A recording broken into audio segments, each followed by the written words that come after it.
भारती के साप्ताहिक विचार मंच पर डॉक्टर कर्नल ग्रोवर साहब, आपका बहुत बहुत स्वागत है। आज हम चर्चा करेंगे कि हमारे जो बच्चे हैं सर, आजकल जो विदेश में सेटल है, वो ना तो भारत में आके दोबारा बसना चाहते, ना कोई स्टार्टअप खोलना चाहते। उन्हें ये लगता है कि विदेश में वो पूरी तरह सिक्योर्ड है, और जो सर हमारे चैनल का उद्देश्य है कि सच बताते हैं हम, ताकि बुजुर्गों की बातें किताबी बातें ना रह जाएं। तो ये जो हमारा मंच है सर, उसकी सोच ये रही है कि अब हिंदुस्तान पाकिस्तान दो कंट्री जब डिवाइड हुए, तो लोगों को अपने घर बिजनेस सब छोड़ के भागना पड़ा, कुछ भी नहीं ला पाए ना सर। अब सिंगापुर को आप देख लीजिए, चाइनीज डोमिनेटेड। अगर सिंगापुर में रहने वाले बच्चे ऐसा सोचते हैं कि जो भी उनकी बचत है, इवन भारत में भी जो उनकी जमीन जायदाद है, उसको लेके वो सिंगापुर में बस जाए, तो एक दिन ऐसा आ सकता है कि चाइना से रिलेशन खराब हो जाए। ये सर जो स्थिति है वो ये है कि जब तक कोई कंट्री अमीर होता है, अमीर रहता है, तब तक तो वो विदेशियों की इज्जत करता है। जब वहां गरीबी आने लग जाती है, तो वो साम दाम दंड भेद से माइग्रेंट इंडियंस को भगाने की निश्चित ही कोशिश करेंगे, ऐसा मंच का मानना है सर।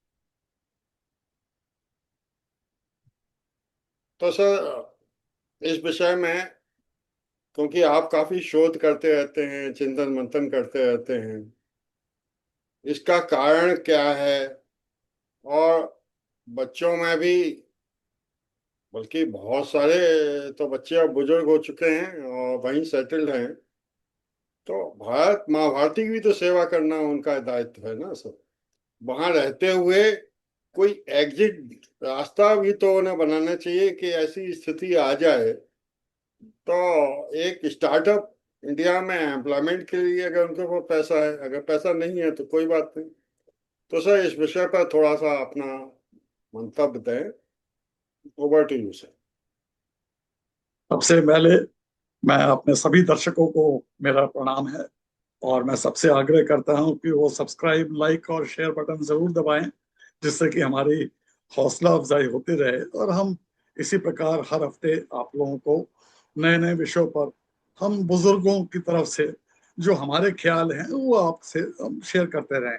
अब वो आपके ऊपर है कि आप लोग उसको मानते हैं या नहीं मानते हैं, पर हमारा जो कर्तव्य है वो हम पूरा करना चाहते हैं। जी।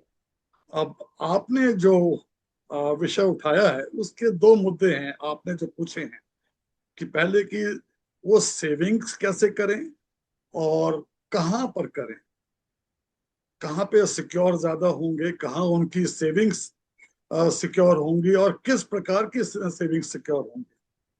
तो इसके लिए पहले मैं आपको भूमिका बनाना चाहता हूँ। एक मैं आपको इतिहास के बारे में कुछ बात करना चाहता हूँ, जिसकी की बहुत बड़ी रेलेवेंस है, जो कि मैं इसका सस्पेंस आखिर में खोलूंगा। देखिए जी, पुराने जमाने में जब तक ये करेंसी नाम की कोई चीज नहीं थी, तो उस समय लोग बार्टर एक्सचेंज करते थे कि ठीक है भाई, मैंने गेहूं पैदा किया, आपने दाल पैदा किया, आप मैं आपको 2 बोरी गेहूं देता हूं, आप मेरे को 1 बोरी दाल दे दें, या जो स्पाइसेस हैं मैं आपको ये दे रहा हूं, आप उसके बदले में दूसरे देते हैं। तो ये बार्टर एक्सचेंज चलता रहता था उस समय। उसके बाद धीरे धीरे ये सिक्कों का प्रचलन हुआ। पहले चमड़े के भी सिक्के आए हैं, सोने के सिक्के आए हैं, तांबे के आए हैं, पीतल के सिक्के आए हैं।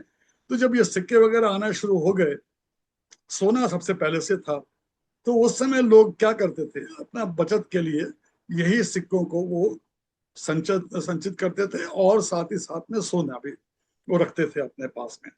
और वो कैसे रखते थे, वो उस जमाने में ये तो मॉडर्न चीजें थी नहीं कि कहीं सेफ है, लॉकर है, या कोई बैंक है। तो उस समय वो खेत में वो गाड़ देते थे या अपने घर में ही किसी कोने में दबा देते थे। उसके बाद में जब ये कच्चे घर बनने लगे तो उन्होंने दीवारों में छुपा कर रखना शुरू किया।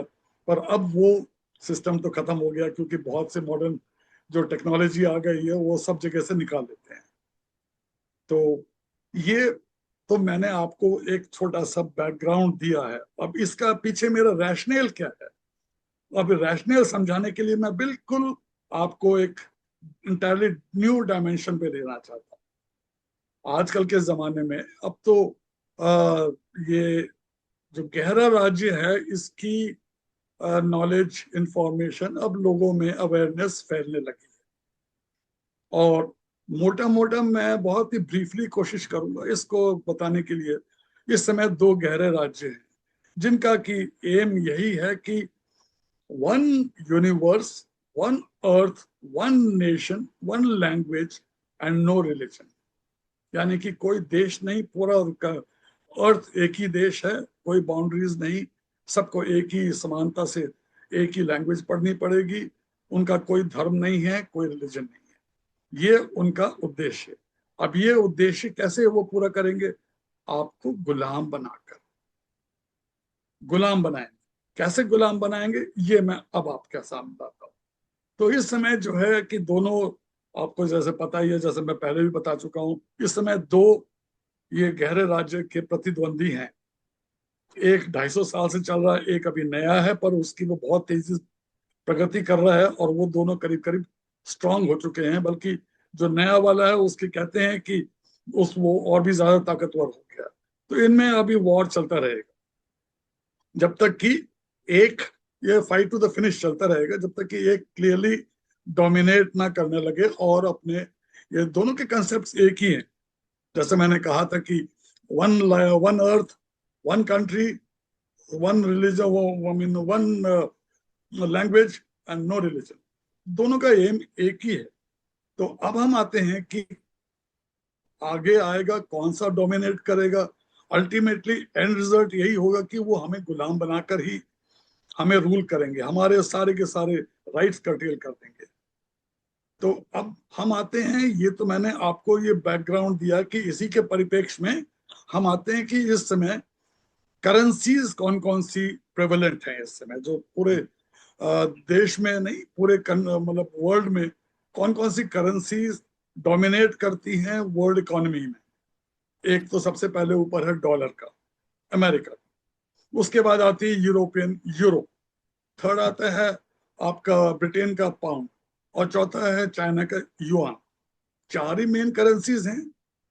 अब चारों मेन करेंसीज क्या स्टेबल हैं? मैं कहता हूं कि नहीं। क्यों? आप देखिए अमेरिका का, अमेरिका में इस समय अमेरिका कंगाल हो चुका है, क्योंकि उसका जो डेट है, जो कर्ज है उसके ऊपर में, वो कर्ज उनकी जीडीपी से भी ज्यादा है। इसलिए कंगाल हो चुका है और किसी भी दिन वो एक्सप्लोड कर जाएगा, बिल्कुल बैंकक्रप्ट हो जाएगा। क्योंकि कहते हैं कि उनका जो कर्ज है वो अबाउट $35 ट्रिलियन है, और उनका जो जीडीपी है वो $30 ट्रिलियन है, और ये धीरे धीरे कर्ज बढ़ता जा रहा है। दूसरी बात, एक कन्वेंशन शुरू हुआ था बहुत पहले कि हर कंट्री जो है उतनी ही करेंसी छापेगा जितना कि उनके पास में गोल्ड है। गोल्ड का रिजर्व है उसका 90%, जहां तक मुझे याद आ रहा है कि अप्रोक्सीमेटली 90 to 95% वैल्यू की ही करेंसी छाप सकता है। अमेरिका में क्या हो रहा है, अब उन्होंने इसको तिलांजलि दे दी है और वो धड़ाधड़ डॉलर्स छापे जा रहे हैं। तो इसका मतलब ये हुआ कि उसकी कोई वैल्यू नहीं रही, वो तो एक रद्दी के बराबर का उनका टुकड़ा हो गया। तो कभी भी डॉलर डूब सकता है। ठीक यही हालत आपके यूरोपियन कंट्रीज का है, यानी यूरो का भी है। जहां तक ब्रिटेन का सवाल है, वो पहले से कंगाल है, तो डॉलर की भी कोई फ्यूचर प्रोस्पेक्ट्स नहीं है। चाइना का है, चाइना भी कंगाल हो चुका है, पर उसकी जो इकोनॉमी चल रही है वो एक्सपोर्ट ओरिएंटेड है। नहीं तो अदरवाइज चाइना में बहुत लॉस में है, बहुत उनके ऊपर में कर्ज है। तो इस तरीके से कोई भी करेंसी का वो नहीं है। अब जैसे कि दोनों गहरे राज्य में जो लड़ाई चल रही है उसमें मेनली कहाँ कहाँ की, चाइना, चाइना के जो एलाइज हैं, दूसरी तरफ यूएसए और उसके एलाइज यानी कि नाटो कंट्रीज। तो दोनों में लॉस होगा। तो इसका मतलब ये है कि या तो यूएसए या आपके जो यूरोपियन कंट्रीज हैं या ब्रिटेन है, तो यहाँ पे आपकी कोई सिक्योरिटी नहीं है, लॉन्ग टर्म सिक्योरिटी। कभी भी ये खत्म हो सकते हैं। जहां तक चाइना का सवाल है, कोई भी इंसान हमारा इंडियन या कहीं भी चाइना में नहीं जाना चाहता। तो इसका मतलब क्या हुआ कि जो सेफेस्ट प्लेस है वो हमारा अपना देश है। जहां तक हमारा जो सेविंग्स की जो बात हो रही है, सेविंग्स में आप फॉरेन करेंसी में सेविंग्स करना बहुत खतरे से खाली नहीं है। बहुत खतरा है उसमें, जैसे मैंने अभी एक्सप्लेन किया। आप दूसरे कंट्री में सेटल होना चाहते हैं, जहां भी अभी रह रहे हैं किसी भी फॉरेन कंट्री में, वो भी सेफ नहीं है। कब वहां पे बर्बादी हो जाए, कब आपको निकाल दिया जाए, कब आपको यहाँ से निकाल के डिपोर्ट कर दें। तो अल्टीमेटली हमारा कंट्री ही बचा है जहाँ पे कि हमारा वो है। तो ये तो पक्का है जो मैं आपको बता रहा हूँ। ये जो चीजें होने वाली हैं ये 5-10 साल में नहीं होंगी, 10-15 साल, 20 साल। शायद हम जैसे बुजुर्ग लोग उस समय तक ना जी पाए, हम ना देखे, पर हमारे बच्चों का भी ख्याल रखना है। हम हमारा ये जो प्रोग्राम है वो बच्चों के लिए तो है, हमारे निश्चित। बच्चों के लिए। युवावस्था है जो मैं जो 30-40 साल के हैं, जिनको कि अभी आगे 30-40 साल और देखेंगे कम से कम, उनके लिए मैं जो बता रहा हूँ। तो पहली चीज, उनको सारा का सारा इन्वेस्टमेंट अपनी ही कंट्री में रखना चाहिए। अच्छा, अब दूसरी हम मैं एक्सपेक्ट लेता हूँ, ये जो गुलाम बनाएंगे जो हमारे गहरे राज्य हैं, वो उसमें क्या करेंगे। पहली बात तो ये सब डिजिटल करेंसी में कन्वर्ट हो जाएगा। जैसे जैसे ये अभी कोई ना कोई बहाना ढूंढ रहे हैं, ठीक है जी, ये 500 का नोट बंद कर देंगे, 1000 का नोट बंद कर दिया, 2000 का नोट बंद कर दिया, अब 500 का भी कहते हैं कि 31 मार्च तो के बाद में नेक्स्ट ईयर ये भी धीरे धीरे फेज आउट हो जाएगा। तो कहने का मतलब है धीरे धीरे ये डिजिटल करेंसी पे आ रहे हैं। तो अब डिजिटल करेंसी पे आ रहे हैं, तो यानी कि ज्यादातर पैसा है बैंकों में हमारा जमा है। अभी मैंने 5 दिन पहले एक यूट्यूब पे एक मैं वो देख रहा था वीडियो, उसमें ये कहा बता रहे थे कि आरबीआई ने इस समय 3 बैंक्स को वार्निंग दी है और उन पर बड़ी हेवीली पेनल्टी लगाई है, क्योंकि फाइनेंशियल इरेगुलरिटीज उसमें काफी ज्यादा थी। उसमें पंजाब नेशनल बैंक और कोटक महिंद्रा का नाम शामिल है। पंजाब नेशनल बैंक तो गवर्नमेंट का है, और 3 बैंक्स ऐसे भी हैं जो कि कोऑपरेटिव बैंक्स हैं। हालांकि वो भी तो सेमी गवर्नमेंट है या गवर्नमेंट है, इसके बारे में मुझे नहीं पता। उनके ऊपर उन्होंने बैन लगा दिया। तो जितने भी इन्वेस्टर्स हैं जिन्होंने अपना पैसा सेव करके रखा है, उनको पैसा निकालने के लिए इजाजत नहीं, बिल्कुल खत्म कर दी। अब वो पैसा नहीं निकाल सकते, उनका पूरा पैसा डूब गया है। अब आगे वो उभरता है या नहीं होता है, पैसा कितना देंगे, क्योंकि 5 लाख की लाइबिलिटी है। तो उनको यही कहा गया कि भाई आपके चाहे 20 लाख हो चाहे 50 लाख हो, 5 लाख हम देने की गारंटी दे सकते हैं। तो यानी कि बैंक में भी पैसा आप बिल्कुल सेफ नहीं। थर्ड आते हैं जो कि जहां पे हम सेविंग्स कर सकते हैं, वो होता है शेयर मार्केट। अब शेयर मार्केट भी तो इतना उथल पुथल हो रहा है, और शेयर मार्केट हम जो सोचते हैं उससे कहीं गहरा साजिश उसके पीछे चल रही है। ये सारी शेयर मार्केट को मैनिपुलेट करते हैं ये गहरे राज्यों वाले। ये अचानक आर्टिफिशियली उसको बढ़ा देंगे, जब लोग खरीदेंगे तो एकदम से गिरा देते हैं वहां पे प्रॉफिट निकाल के। और कौन सफर करता है, ये रिटेलर्स सफर करते हैं। तो वहां भी सेफ नहीं है। तो अब हमने सारे ऑप्शंस मैंने आपके सामने रख दिए हैं। जी। तो अब हमारे सामने आता है कि हम कैसे सेविंग्स करें। अब सेविंग्स में ये है कि ये जो गहरे राज्य की बात हो रही है, ये जितना भी पैसा हमारा जो बैंक्स में है, कभी भी बैंक्स बंद हो सकते हैं। कभी भी वो ओवरनाइट कहेंगे नहीं, आपके जो पैसे हैं वो पॉइंट्स के रूप में आपको मिलेंगे। से फॉर एग्जांपल आपको 100 पॉइंट्स मिलेंगे, एक पॉइंट इतने रुपए के बराबर होगा, उसी से आप खरीदारी करेंगे। नोट नहीं चलेंगे, मतलब हम नोट नहीं देंगे, परंतु वो नोट्स जो है करेंसी है, वो लीगल टेंडर चलता रहेगा, और वो भी धीरे धीरे वो लोग समाप्त होता जाएगा। जैसे जैसे वो बैंक में जाएगा, वो बैंक से रिमूव करते जाएंगे, तो सर्कुलेशन में एक टाइम आएगा कि बिल्कुल खत्म हो जाएगा। तो ये चौथा मेरा पॉइंट है। तो अब हम आगे क्या करें? तो अब हमारे पास में एक चीज और भी है कि जो जो ये जो गहरे राज्य है, तो जिसकी भी जमीन है उसको वो हाथ नहीं लगाएंगे, क्योंकि उससे उनको फायदा तो है नहीं। तो इन चीजों को हम मद्देनजर रखें, ये जो मैंने अभी पॉइंट्स रेज किए हैं। तो अब आपको मैं जो अभी इतिहास का जो मैंने एक ब्रीफली जो वर्णन किया था, उस पे आ जाते हैं। तो घूम फिर के, जैसे मैंने कहा था कि जो अभी से आज से 100 साल पहले, 150 साल पहले, या 60-70 साल पहले तक भी, आजकल भी गाँव में भी काफी लोग करते हैं कि वो अपने कैश को रखते हैं अपने पास, वो इन्वेस्ट नहीं करते हैं। ठीक है, उनको इंटरेस्ट नहीं मिल रहा है, पर उनके हाथ में कैश है। और जैसे मैंने कहा कि कैश आपका लीगल वो करेंसी चलती रहेगी। और दूसरा जो सबसे बड़ा है, स्पेशली इंडिया में जो लेडीज हैं, उनका सबसे बड़ा जो योगदान है वो है सोना खरीदने में। तो जितना सोना हमारे यहाँ पे लेडीज के पास में है, उसका आधा भी हमारे मतलब गवर्नमेंट के, हमारे जो इंडिया के जीडीपी से भी दुगना है सोना हमारे पास में। तो कहने का मतलब ये है कि जो सोना है, जो गोल्ड है, गोल्ड अगर आप देखेंगे हिस्टोरिकली कभी भी नीचे नहीं गिरा है। वो टेम्परेरी फेज में 100-2 हजार रुपए गिर गया, पर वो हमेशा ऊपर ही ऊपर जाता रहा है।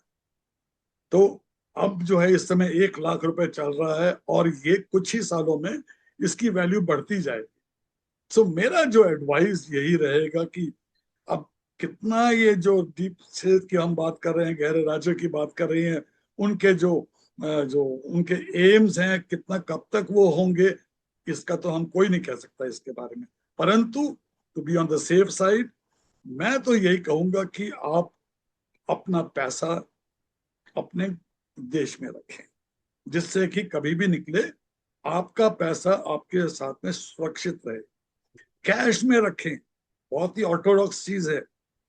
तो वही पुराने जमाने वाले ही गोल्डन स्टैंडर्ड हमें अपनाने पड़ेंगे। जितना भी पैसा है आप गोल्ड खरीदें, और गोल्ड में भी छोटे डिनोमिनेशन के, जो कि हॉलमार्क वाले हैं, 1 ग्राम के हैं और 2 ग्राम के, जो उनके कॉइन्स आ रहे हैं, उनको रखें। और बड़े जो है 10 ग्राम्स, 20 ग्राम्स, 100 ग्राम्स की बहुत कम रखें। इसके बारे में मैं, इसका जो रैशनल है वो मैं अभी थोड़ी देर में आता हूँ इसके ऊपर में। तो ये चीज है।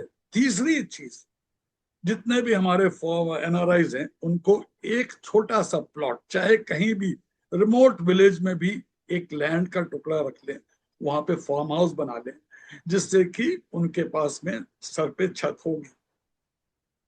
ये जितने भी फ्लैट्स वगैरह बने हैं, इनके ऊपर में हमारा कोई लीगल वो नहीं है, क्योंकि ये हमारी जमीन नहीं है। ये हमारी जमीन नहीं है, ये जमीन है बिल्डर्स की। बिल्डर्स की वो जमीन कभी भी वो ले सकते हैं, गवर्नमेंट ले सकती है। तो इसीलिए अगर हम वैसे आए, तो बेटर यही रहेगा कि जितने भी हमारे जो एनआरआईज हैं, जैसे मैंने कहा कि गोल्ड में इन्वेस्ट करें, जो कि सबसे फायदेमंद रहेगा। और सबसे तेजी से गोल्ड बढ़ रहा है, आपको विश्वास नहीं होगा, मैंने भी खरीदे हैं गोल्ड कॉइन्स ही मैंने खरीदे हैं। 1 साल पहले मैंने 62,000 रुपीज 24 कैरेट्स का जो गोल्ड है, वो 62,000 रुपीज पर 10 ग्राम्स था। आज 1 लाख रुपए हो गया, यानी कि मेरा 40% उसमें 1 साल में प्रॉफिट बन चुका है। और ये कोई एंड नहीं है। जो कहते हैं लोग कि 1 साल में ये 2 लाख रुपए भी पहुंच जाएगा, और अगर वॉर वगैरह हो गई और तो और भी तेज बढ़ेगा, क्योंकि यही एक यूनिवर्सल करेंसी बचेगी जो कि यूनिवर्सली एक्सेप्टेड होगी। तो अब जो है गोल्ड को रखें, एक लैंड का प्लॉट ले लें, कहीं भी बिल्कुल रिमोटेस्ट विलेज में ले लें जहां पे कि थ्रो अवे प्राइसेस में मिल जाए आपको, तो कहीं ना कहीं तो आपको सेटल होने की जगह तो मिलेगी। वो जगह आपकी रहेगी, उस जमीन के नीचे जो भी है वो आपका होगा, जमीन के ऊपर हवा में वो भी आपका है। ये चीज हमें याद रखनी चाहिए। आप उसी में अपनी जमीन में एक बोरवेल लगा ले, इलेक्ट्रिसिटी कनेक्शन ले लें बस, और छोटा सा बना के रख लें। बाकी जो है अपना आके जब आएंगे तब आप बनाते रहें, क्योंकि धीरे धीरे जैसे जैसे पॉपुलेशन बढ़ती जा रही है तो ये सब जितने भी रिमोट एरियाज ये भी एक तरह से सिटीज में या टाउन्स में इनकॉर्पोरेट होते जाएंगे। अब हम मैं जो बताना अपना, शायद आपका ये क्वेश्चन होता कि मैंने ये क्यों कहा कि एक एक ग्राम के कॉइन्स रखें। जब भी ये टर्मोइल आएगा, जब भी ये टर्मोइल आएगा और हमें पूरे वर्ल्ड को एक ही जो गहरा राज्य डोमिनेट करेगा, उस समय क्या किया जाएगा होगा, वो सारा जो बैंक में पैसा है वो सारा के सारा कॉन्फिस्केट हो जाएगा, बंद हो जाएगा। उसकी जगह वो हमें पॉइंट्स दे देंगे, वो बोलेंगे कि ओके आपको 20,000 पॉइंट्स हैं, आपको मंथ में हम दे रहे हैं, उसके उसी से आप अपना गुजारा करें, यही पॉइंट्स वैलिड रहेंगे। करेंसी है तो करेंसी भी वैलिड रहेगी, क्योंकि करेंसी के इक्विवेलेंट में दे रहे हैं। तो और जो नहीं खर्च कर पाएंगे $20,000 जो पॉइंट्स हैं, तो वो लैप्स हो जाएंगे। अब उस समय अनाज की शॉर्टेज हो जाएगी, तो उस समय ये जो हमने अपना कैश रखेंगे, ये कैश हमारा उस समय काम आएगा। ये कैश उस समय काम आएगा लेन देन में, कि हम ठीक है हमने कुछ सामान खरीद लिया, पॉइंट्स अलग हैं, पॉइंट्स हमें हो सकता है कि हमारी पूरी जरूरतें पूरी ना कर सके, पर यही कैश जो है हमारे काम आएगा जब तक जितना भी कैश है। तो कहते तो ये भी हैं जो डीप स्टेट के जो इनसाइडर्स हैं, वो कहते हैं कि आप सारा पैसा बैंक से निकाल लें, तो उसको आप किसी भी तरीके से छुपा के रखें, जमीन में गाड़ दें, कैसे भी कहीं दें, कि रिमोट इलाके में गाड़ दें, और जैसे पुराने जमाने में करते थे, और गोल्ड खरीदते रहे और लैंड ले लें। ये जो गहरे राज्य के इंसाइडर की ही वो फ्यूचर और एडवाइस है। तो अब ये जब पैसा खत्म होगा, पहली बात तो ये पैसा कोई भी बैंक में जमा नहीं करेगा, तो यानी कि वो सर्कुलेशन में तो रहेगा ही, पर जब चूंकि सर्कुलेशन में वाइडली वो डिस्ट्रीब्यूट हो जाएगा, हमारे पास में वो पैसा मुश्किल से आएगा, क्योंकि कोई भी वो पैसा देने को तैयार नहीं होगा हमें। तब हमारा जो काम आएगा यही गोल्ड के कॉइन्स काम आएंगे।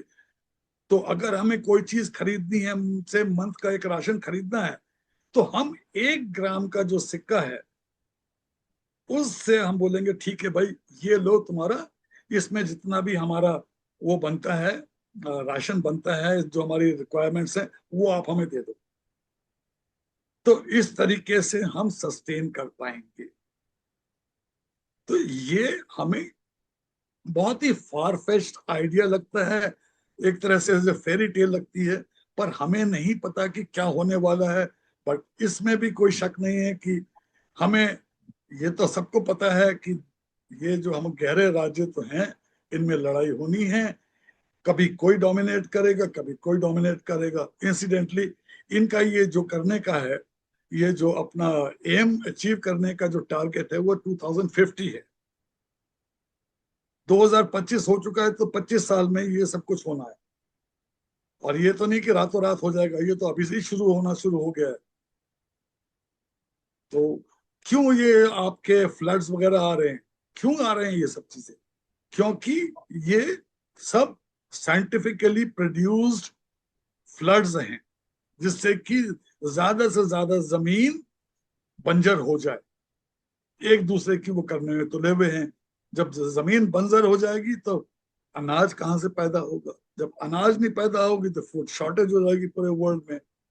तो इसीलिए वो ये चौथी जो उन्होंने कहा है कि हमेशा हमेशा एट अ गिवन टाइम आपके पास में 6 मंथ्स का राशन हमेशा घर में होना चाहिए, जो कि मैं फॉलो कर रहा हूँ। मैं आटा दाल, हर तरह की दाल, सब चीजें जो भी हैं, जो पेरिशेबल आइटम्स नहीं है, उनको मैं प्रिजर्व करके रखता हूँ। पता नहीं कब आ जाएगी, कल जो है एकदम से बहुत जगह बाढ़ आ जाए या वॉर हो जाए। वॉर में क्या होता है, वॉर में सबसे पहले आपके ग्रेन्स जो है ना, फूड जो मटेरियल है, उस पर बॉम्बिंग भी वहां भी होती है। That is one of the targets, main targets, जिससे कि इनको भूखा मार दिया जाए। जैसे कि यूक्रेन में किया था ये रशिया ने, उन्होंने सबसे ज्यादा जितने भी साइलोस थे उनके, जो फूड ग्रेन्स के साइलोस थे, सबको उन्होंने बम्बार्ड करके डिस्ट्रॉय कर दिया। तो कभी भी ये हमारे पास में आ सकता है, तो उसको जो रिप्लेनिश करने में थोड़ा टाइम तो लगेगा ही। तो इसीलिए आपके पास में 6 महीने का राशन सस्टेन होना चाहिए। अब आपका जो भी कोई क्वेरी है या कोई दर्शक का कोई क्वेरी है, उसका मैं जवाब दे सकता thank you very much doctor colonel Khandwal साहब। एक तो आपने बताया कि पुराने जमाने में जैसे गिन्नी चलती थी लगभग 10 ग्राम की, आपने 1 ग्राम वाला कंसेप्ट दे दिया, अच्छी बात है। दूसरा ये है कि अब आप देखते हैं कि अपने देश में भी समस्या आ जाती है कि बॉम्बे वाले यूपी वाले भाइयों को या बिहारियों को भगाना चाहते हैं, क्योंकि गरीबी ही इस तरह की प्रताड़ना की शुरुआत करती है। अब चाहे सिंगापुर हो, 50 साल पहले तो सिंगापुर भी गरीब था। तो कौन सा कंट्री कब पॉपर हो जाएगा, ये बड़ी चिंता का विषय है। आपने कहा कि रियल इस्टेट के बारे में, तो मेरा कहना है कि एनआरआई के पास इतना पैसा है कि वो तो देहरादून में अच्छा खासा जमीन ले सकते हैं। मगर दिक्कत ये है कि हमारी जो यंगर जनरेशन है वो बहुत ज्यादा वासुदेव कुटुंबकम में विश्वास रखती है, और वो सोचती है कि ये तो कम्युनल चीजें ठीक नहीं हैं, और सिंगापुर में तो जैसे लॉ एंड ऑर्डर हमेशा के लिए वैसा ही रहेगा। और मैंने तो बहुत सारे केसेस देखे हैं कि हिंदुस्तान में अपनी जमीन बेचते हैं और 2 करोड़ की बेची, वहां ले गए और 20 करोड़ में सब फ्लैट मिलते हैं सिंगापुर। तो पॉइंट ये है कि उन्हें लगता है कि हम कभी हिंदुस्तान में आ जाएंगे तो लाखों तो हमें किराया ही मिलेगा। अब मेरा हूँ। मानना सर ये है, हमारे मित्रों का मानना भी यही है कि वो कहते थे ना सब पहले जमाने के, wise man rent a house and fools build home. Yes. तो विदेश में आप रहिए, कमाइए, किराए के मकान में रहिए, श्रम की क्या बात है। पैलेस बनाना है तो महाभारती में आके बनाइए, कोई धंधा करना है तो महाभारती के लिए करिए। और अगर कुछ ज्यादा ही कमा लिया है तो भैया 50% रियल एस्टेट में वहां इन्वेस्ट कर दो जो आपकी सेविंग है, 50% तो महाभारती की तरफ आपका फोकस होना चाहिए। और एक वो मैं आपसे जानना चाहता हूँ सर कि आप जो गहरे राज्यों की बात करते हैं, हमारे दर्शकों को बताइए। हमारे दर्शक तो कभी कभी गहरे राज और डीप स्टेट को ठीक से समझ नहीं पाते हैं, दोनों एक ही नाम है। डीप स्टेट को हिंदी में आप गहरा राज कहते हैं। अब वो गहरे राज कौन है? वो बिजनेसमैन हैं जिनके पास बहुत ज्यादा संपत्ति है। अमेरिका तो एक बहुत छोटी जीडीपी है उनके सामने। तो इसके बारे में थोड़ा, जो मैंने बिंदु बताए हैं, कहाँ तक सर सही है? और गहरे राज कौन है? गहरे राज के पास कितनी संपदा है? किस तरह से वो सभी देशों के नेताओं को खरीद सकते हैं? और उससे क्या संकट आ सकता है, इसके बारे में साहब बताइए, 10 मिनट का समय बचा है। देखिए जी, मैं गहरे राज्य के वही बोलूंगा जो कि उसका इंग्लिश का ट्रांसलेशन है, जी। क्योंकि इंग्लिश में अगर हम बोलेंगे तो ये फौरन एआई जो है इनका ये पकड़ लेता है। तो इसीलिए मैं गहरा राज्य ही इस्तेमाल करूंगा। जी। और दूसरी चीज, मैं ज्यादा नहीं इसके बारे में बोलूंगा। बहुत से लोगों को पता है, मतलब इतने तो नहीं है, पर बहुत से लोगों को मोटा मोटा ज्ञान है। तो कहने की मतलब ये है कि जो एक गहरा दादी जो कि 250 साल 250 साल से जो चल रहा है, जिसकी मोनोपोली अभी तक है, वो सिर्फ 14 फैमिलीज हैं। वो भी यहूदी फैमिलीज हैं जिनके हाथ में ये जो कि कंस्टिट्यूट करती है इस गहरे राज्य को, ओके। सारी यहूदी हैं। और उन्हीं के हाथ में ये जो है ना, उन्हीं ने का ये जो ब्लैक रॉक है, वैनगार्ड है, रॉथस्चाइल्ड है, ये जितने भी हैं, ये सारे के सारे आर्म्स लॉबी है, फार्मास्यूटिकल लॉबीज हैं, ये सारे के सारे बिजनेसेस इन्हीं के हाथ में है। तो इन अदर वर्ड्स यही पूरे मतलब वर्ल्ड को रूल करते हैं। अमेरिका के बारे में हम लोग बहुत बातें करते हैं कि ये तो भाई सबसे बड़ा जो सुपर पावर है तो वो अमेरिका है, बट नहीं, अमेरिका तो सिर्फ इनका फ्रंटमैन है। जैसे कि एक जनरल साहब हैं और एक सोल्जर है, जनरल ने जो बोला सोल्जर को, वो तो सोल्जर चाहे माने या ना माने, खुश है या नहीं है, सोल्जर तो पूरा करेगा ही करेगा। तो ये उन 13-14 फैमिलीज का सोल्जर है, जिसको कि फ्रेंड मैन फ्राइडे बोलते हैं इंग्लिश में। तो आपने देखा होगा, तो कहने का मतलब ये है कि इन अदर वर्ड्स कि Israel is the strongest country in the world, क्योंकि सारे तो यहूदी हैं। तो आप अगर देखेंगे कि जब इजराइल का हमास के साथ में वॉर हुआ था, तो 24 घंटे के अंदर अमेरिकन प्रेसिडेंट वहां पहुंच गया था।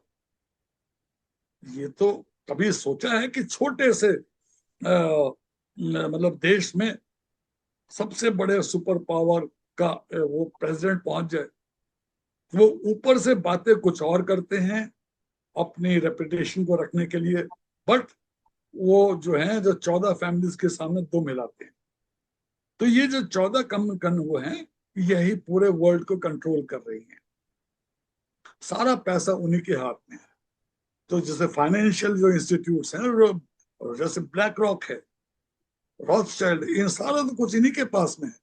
तो अमेरिका के पास में कुछ भी नहीं है ना, तो वर्ल्ड में किसी और कंट्री का भी नहीं है, क्योंकि सारी कंट्रीज में स्टेक है इनका। यानी कि इंडिया में भी पूरा स्टेक है इनका। ये कहते हैं कि एक एक आदमी भी बिका हुआ है, और एक आदमी की, एक इंसान की, इंडियन इंसान की जो कीमत है वो 6 लाख रुपए है। इतना हमारा जो ब्लैक, क्या नाम है, जो डीप स्टेट है, वो इतना हमारा वो उनका स्टेक है इंडिया में। दूसरी तरफ एक चाइना का है, जो कहते हैं, जो मैं तो जो बोल रहा हूँ इनसाइडर जो है पहले वाले का, वो ही कहता है कि अब चाइना इतना आगे बढ़ चुका है, उनका जो गहरा राज्य है, कि वो इनसे भी ज्यादा एडवांस हो चुका है। तो उनका यही कहना है कि हम हार जाएंगे, चाइना जीत जाएगा, और चाइना का ही पूरा वर्ल्ड में वो एक ही राज्य, पूरा एक कंट्री बन जाएगा। आपको मैंडरीन पढ़नी पड़ेगी, उनकी मैंडरीन चाइनीज लैंग्वेज ही बोलनी पड़ेगी, सब कुछ उन्हीं के वो होगा, कोई रिलीजन नहीं होगा जैसे चाइना में है। तो ये कहते हैं। तो सारा का सारा जो पैसा है ये गवर्न करते हैं। और जितने भी ये जो पॉलिटिशियंस हैं, जो किस हर कंट्री का जो टॉप मोस्ट, जो मोस्ट पावरफुल मैन है, चाहे प्राइम मिनिस्टर हो, चाहे प्रेसिडेंट हो, चाहे चांसलर हो, कोई भी है, ये सब बिना गहरे राज्य के इशारे से अपनी एक उंगली नहीं हिला सकते। उसमें इंडिया भी शामिल है। तो आपने ये देखा होगा, हम लोग बहुत ही कभी कभी फ्रस्ट्रेट हो जाते हैं कि हमारे प्रधानमंत्री ये क्यों नहीं कर रहे हैं। उसका कारण सिर्फ यही है। तो अब आपको समझ में आना चाहिए। और हमारे जो जूनियर्स हैं, जो युवा पीढ़ी है, वो बड़े जल्दी से नाराज हो जाते हैं, बहुत जल्दी रिएक्ट कर जाते हैं कि ये क्यों नहीं कर रहे हैं, ऐसा क्यों नहीं कर रहे हैं, वैसा क्यों नहीं कर रहे हैं। तो उसके पीछे भी ये राज है। जी। उसके बारे में तो ये भी कहा गया है कि ये जो था, इस बार जो है गहरा राज्य हमारे बीजेपी से बहुत नाराज था, वो नहीं चाहता था इनको लाना। ये जो अंबानी के बेटे की शादी हुई है, उसमें जो अननेसेसरी सेरेमनीज क्यों की गई हैं, ये एक बहाना था। इतनी सेरेमनीज कभी नहीं होती हैं। और जिसमें कि आपने देखा हो कि पूरे वर्ल्ड से top most leader, richest people, चाहे वो एलन मस्क हो, चाहे प्रेसिडेंट हो, सब वहां पे आए थे। पर ये जो है सिर्फ इसीलिए आए थे यहाँ पर कि इसमें मीडिएटर था अंबानी, अंबानी के थ्रू से मीडिएट किया गया था ये।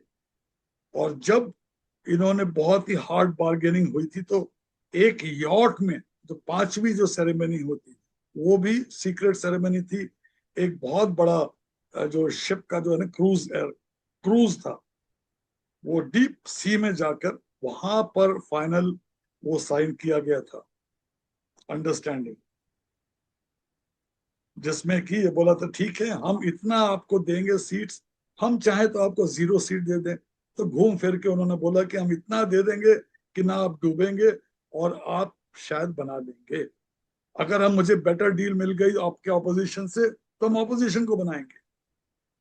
तो आप कैसे सोचते हैं कि 240 पे क्यों आ गए ये? क्योंकि मोदी तो मोदी है, वो उन्होंने झुकना सीखा नहीं है।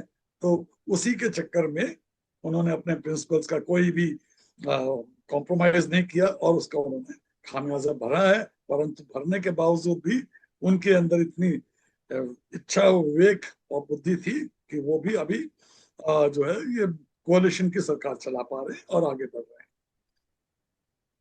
तो सर जाते जाते हमारे युवा जनरेशन को ये संदेश दीजिए या बताने की चेष्टा करिए कि कौन सा फॉरेन कंट्री आपको सबसे सेफ दिखाई देता है जहां वो अपना इन्वेस्टमेंट करें, लैंडेड प्रॉपर्टी लें या स्टॉक में पैसा लगाएं।